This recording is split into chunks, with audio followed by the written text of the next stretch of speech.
5분만 경제.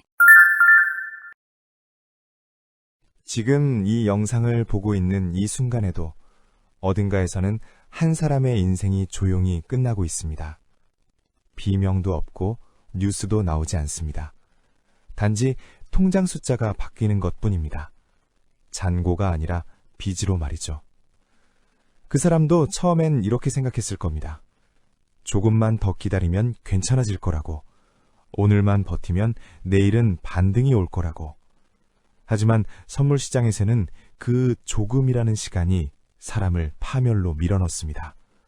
선물은 기다려주지 않습니다. 선물은 설명하지도 경고하지도 않습니다.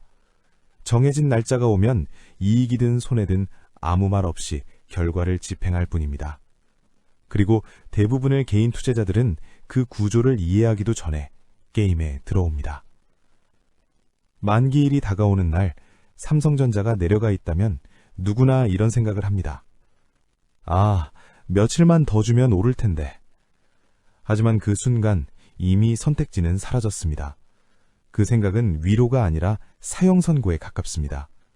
왜냐하면 선물에서는 가격이 아니라 시간이 적이기 때문입니다. 가격이 움직이지 않아도 손해는 발생합니다. 아무 일도 하지 않아도 계약 가치는 줄어듭니다. 마치 뜨거운 여름날 탁자 위에 올려둔 얼음처럼 가만히 놔둬도 시간이 지나면 녹아 없어집니다. 이게 선물 거래의 본질입니다. 2023년 11월 실제 사례입니다. 한 개인 투자자가 삼성전자가 오를 거라는 계약을 100만 원에 샀습니다.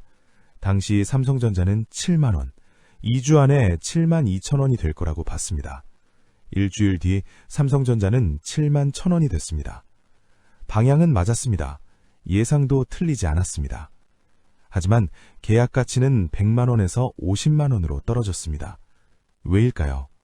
가격이 아니라 시간이 반으로 줄었기 때문입니다. 결국 만기일 삼성전자는 7만 1,500원까지 올랐습니다. 하지만 목표 가격에는 닿지 못했고 그의 100만 원은 아무 흔적도 없이 사라졌습니다.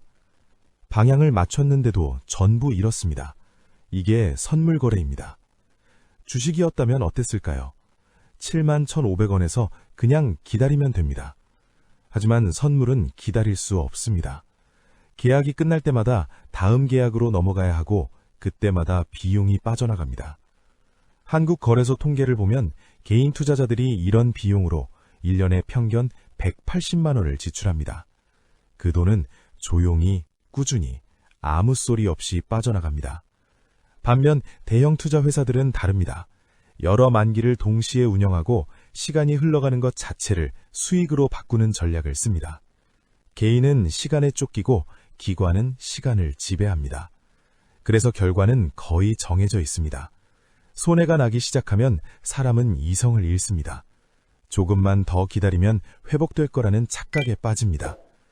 2022년 조사에서 개인 투자자 81%가 시간이 더 있었다면 손실을 회복했을 거라고 답했습니다. 하지만 전문가들은 말합니다. 시간이 더 있었다면 손실은 더 커졌을 가능성이 높다고요. 왜냐하면 시간이 늘어나면 욕심도 함께 커지기 때문입니다. 2021년 테슬라 하락에 베팅한 한 투자자. 처음엔 100만 원으로 시작했습니다. 손해가 나자 200만 원을 더 넣었고 그래도 안 되자 500만 원을 추가했습니다. 만기일까지 테슬라는 계속 올랐고 그는 전 재산 800만 원을 모두 잃었습니다. 조금만 더라는 생각이 모든 판단을 삼켜버린 겁니다. 시간 압박은 공포로 변합니다. 증권사에서 전화가 옵니다. 2시간 안에 돈을 더 넣으세요. 생각할 시간은 없습니다. 2020년 코로나 폭락 당시 어떤 사람은 새벽 3시에 그 전화를 받았습니다. 은행은 닫혀 있었고 돈을 구할 곳도 없었습니다. 결국 아침 9시 시장이 열리자마자 강제로 청산됐습니다. 그의 선택이 아니라 시간의 선택이었습니다. 2020년 4월 20일 기름 가격이 마이너스가 된 날도 같은 구조였습니다. 서울에 사는 김 씨는 그날 오전 기름 선물을 1,800만 원어치 샀습니다. 오후 2시 그의 통장에는 3억 7천만 원의 빚이 찍혔습니다. 단 6시간 만이죠. 그는 가격만 받지 실물을 받을 준비는 전혀 되어 있지 않았습니다. 2011년 은가 폭락, 2015년 스위스 프랑크 쇼크, 2018년 변동성 폭탄 상품 붕괴까지 이론적으로는 100년에 한 번 일어날 사건들이 현실에서는 5년에 한 번씩 반복되고 있습니다. 그리고 그때마다 희생되는 사람들은 늘 비슷합니다. 준비되지 않은 개인 투자자들입니다. 대형 회사들은 이 모든 상황을 가정하고 분산하고 대비합니다. 개인은 그렇지 못합니다. 그래서 폭탄이 터질 때마다 개인만 무너집니다. 이제 중요한 질문을 해야 합니다. 그래서 우리는 어떻게 해야 할까요? 생활비에는 절대 손대지 마세요. 그 돈은 투자금이 아니라 생존자금입니다. 빌린 돈은 극단적으로 줄이세요. 정말 해야 한다면 전체 자산의 5% 이내, 최대 2배까지만. 손절 기준을 미리 정하고 무조건 지키세요. 조금만 더라는 생각이 드는 순간이 가장 위험합니다. 그리고 솔직히 말씀드리면 이 모든 걸 지켜도 개인이 선물 시장에서 장기적으로 이길 확률은 낮습니다.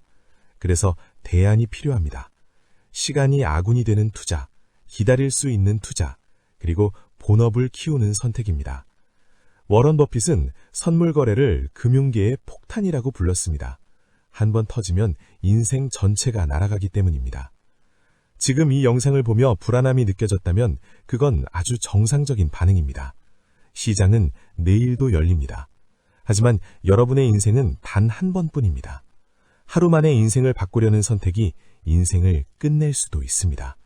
돌이킬 수 없기 전에 오늘 들은 이야기들을 꼭 한 번 더 생각해 보시길 바랍니다.